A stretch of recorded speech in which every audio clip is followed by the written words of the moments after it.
dalam hadis riwayat Muslim sebagai contoh dan An-Nasa'i sebagai contoh, Nabi kata la taj'alu buyutakum maqabir, janganlah kamu jadikan rumah-rumah kamu kubur. Inna syaitan, sesungguhnya syaitan itu yanfir, akan lari minal bait, daripada rumah alladhi tuqra fihi suratul Baqarah.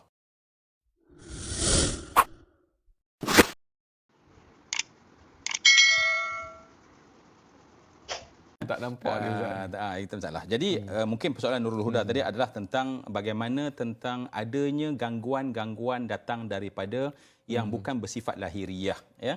Yang bersifat lahiriah maknanya bersifat rohaniah, terdiri daripada makhluk-makhluk yang tak dapat dilihat oleh mata. Adakah ada perkara tersebut sejak zaman Nabi SAW? Baik, apabila kita tanya adakah ada di zaman Nabi, adakah amalan yang kita namakan dia tu, ya, kita namakan dia itu adalah amalan tu memagar rumah, ya.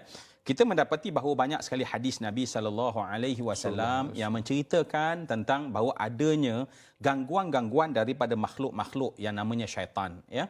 Dan dalam hadis riwayat Muslim sebagai contoh dan An-Nasa'i sebagai contoh, Nabi kata la taj'alu buyutakum maqabir, janganlah kamu jadikan rumah-rumah kamu kubur. Inna syaitan, sesungguhnya syaitan itu yanfir, akan lari minal bait, daripada rumah alladhi tuqra fihi suratul Baqarah. Itu sebagai satu contoh.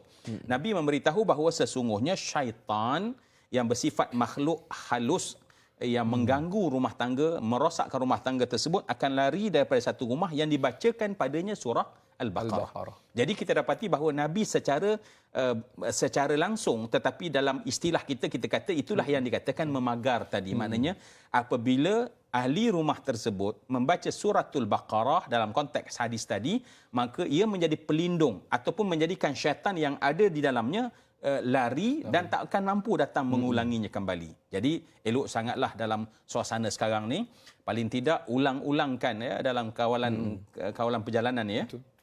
Maka eloklah kita pakat-pakat baca suratul Baqarah untuk memastikan jangan syaitan itu datang memporak-porandakan rumah tangga kita, ya. Dan kerana kita tahu bahawa bila dia porak-porandakan kita, maka pada ketika itu dalam keadaan yang susah.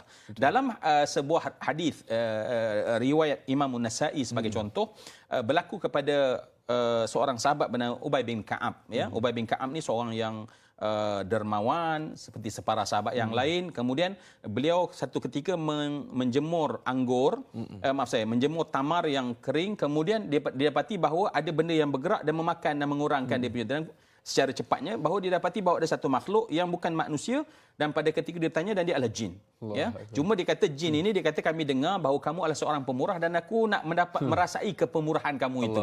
Maka ketika itu Ubay bin Ka'ab bertanya kepada jin ini tentang kalau apa yang dibacakan oleh kami yang menghindarkan daripada diganggu oleh para makhluk seperti kamu. Maka dikata baca daripada ayatul kursi. Baik, kenapa dia menjadi hadis? Sebab Ubay bin Ka'ab bertanya kepada Nabi SAW, maka Nabi kata benar apa yang dikatakan oleh jin itu. Maknanya Nabi membenarkan bahawa rumah yang dibacakan padanya ayatul kursi, maka pada ketika itu akan terhindar daripada gangguan-gangguan yang datang daripada makhluk-makhluk tersebut. Dan banyak lagi yang lain. Saya kira sekiranya dibaca, saya juga melihat apa yang disebutkan oleh para mufti kita, menyatakan bahawa sesuatu yang sesuai dengan Al-Quran dan syariat, maka amalan tersebut dibenarkan oleh agama kita. Betul. Sekalipun tidak dilakukan oleh Nabi SAW, sekalipun kita merintis perkara yang baik, sekalipun tidak ada di zaman Nabi dan sahabat, maka ia dikira sebagai perkara kebaikan yang bagus untuk diamalkan, insya-Allah.